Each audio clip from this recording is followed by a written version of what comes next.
Hello guys! Hello para to sa lahat ng Virgo. Virgo, welcome sa aking channel dito sa Kapalaran 888. I hope na makuha mo yung energy. This is money, career, financial, business, anything na related sa money or tangible, material things. Pwedeng lumabas dito sa ating tarot cards. Okay. Tingnan natin Virgo. Tingnan natin Virgo kung ano ang message. First message para sa'yo is embracing the future. I step into the future with an open heart. So, dito sa iba, yung iba pwedeng makaresonate pero yung iba pwedeng hindi. Doon sa mga Virgo na masyadong natatakot sa kung ano yung mangyayari sa future nila, sinasabi ng barahan na this month of June, oras na, that's the perfect timing para magsimula ka. Parang ano to, baby walk, 'di ba? Like, kung ano man itong pinaplano mo sa buhay, okay, kailangan mo nang harapin ang bukas. Kailangan mo nang harapin yung kinabukasan. Kailangan mong maging courageous, kailangan mong maging, kumbaga, matatag talaga, resilient sa kung ano man na hamon na pwedeng pumasok sa buhay mo. Tingnan mo to. Kung makikita mo yung pinto dito, open siya. May close dito, depende sa'yo. Kumbaga, left and right mo, wala namang sarado, open. So, ibig sabihin, you have all the opportunity, all the possibilities na talagang makapagsimula ka na. It's either magsimulang mag-apply ng trabaho, magsimulang magpamilya, magsimula yung mga retired na, magsimulang mamuhay ng peaceful, parang ganon. So, dito, sinasabi ng baraha mo dito, Virgo, na oras na para harapin mo kung ano yung dapat harapin sa buhay mo.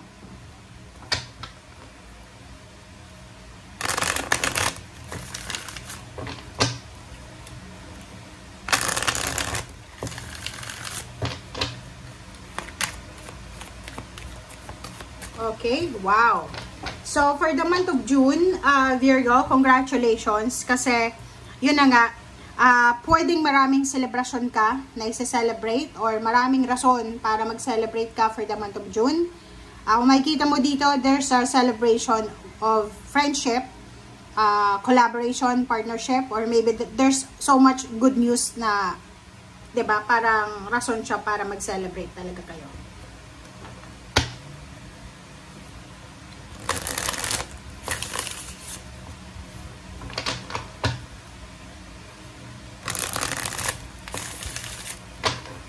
Okay.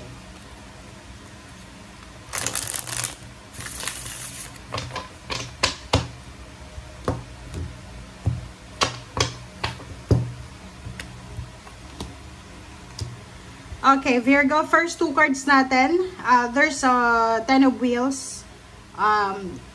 Wheel of Fortune siya. Good luck, progress, change.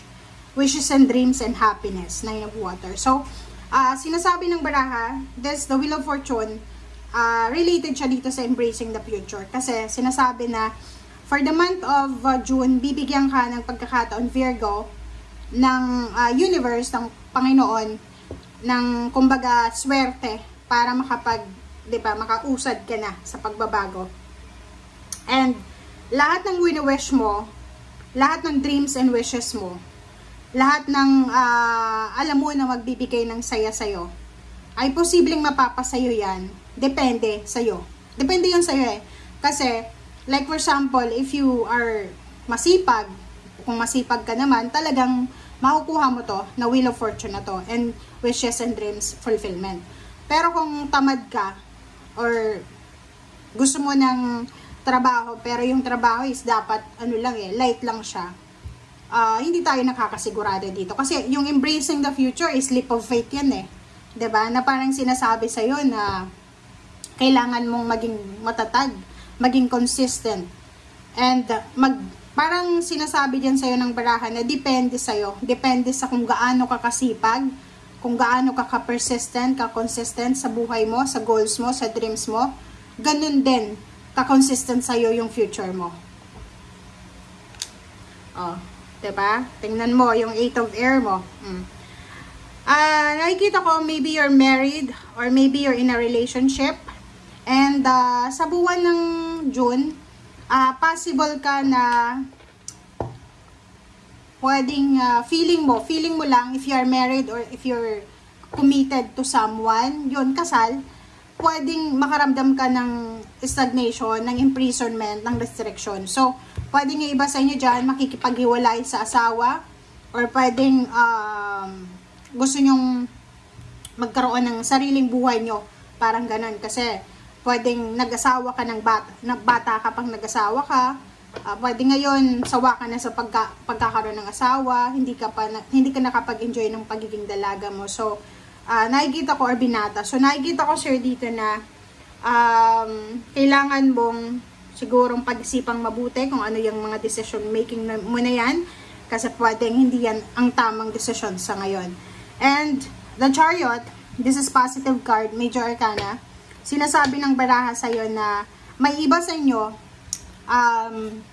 ito ay related doon sa mga Virgo na nag-apply ka ng trabaho maybe a few months ago. Maybe 7 months ago, nag-apply ka ng trabaho, or within the last 7 months. Sa last na 7 months, nag-apply ka ng trabaho or naghahanap ka ng trabaho. So, nakikita ko, sir, dito na posibleng makakatanggap ka ng good news from the company or from the HR, from the employer na tanggap ka na, or kailangan mo mag-training or mag-physical exam. Okay, Queen of Fire, ganun talaga eh. Sinasabi ng baraha sa'yo dito, Virgo, na doon sa mga Virgo na magsisimula pa lang ng kanilang trabaho this June, kinakailangan nyo daw na balansehan yung pera. If ever na kailangan yung magtipid. Okay? So, limbawa, for salary mo, wag mong masyadong gastusin. Parang ganon. Ay, nakaloka. Bakit ganon? Okay. Ace of Fire and Ace of Earth. So, dalawang aces siya, plus Empress. Ang daming magsisimula. And Seven of Earth, ganun talaga ang message sa'yo. Same dito na kung ano man tong hinihintay mo is either job offer, is a confirmation, physical health, result or outcome, sinasabi na matatanggap mo siya this month of June. And Ace of Fire and Ace of Earth, isang exciting na financial new beginnings ang posibleng darating sa'yo. So maybe you are receiving like plaque of appreciation, mga outstanding awards or anything. So yung Ace of Fire and Ace of Earth natin dito is parang sinasabi sa'yo na bibigyan ka ng pagkakataon ng universe na makapagsimula ng bagong buhay. Okay? The Empress. Ang daming offer of new beginnings dito. New inspiration, new attachment, new friendship, new connection, new place of work. Basta marami ditong pagbabago na pwedeng dumating sa'yo ngayong buwan ng Hunyo. Okay? Thank you guys for watching. Bye!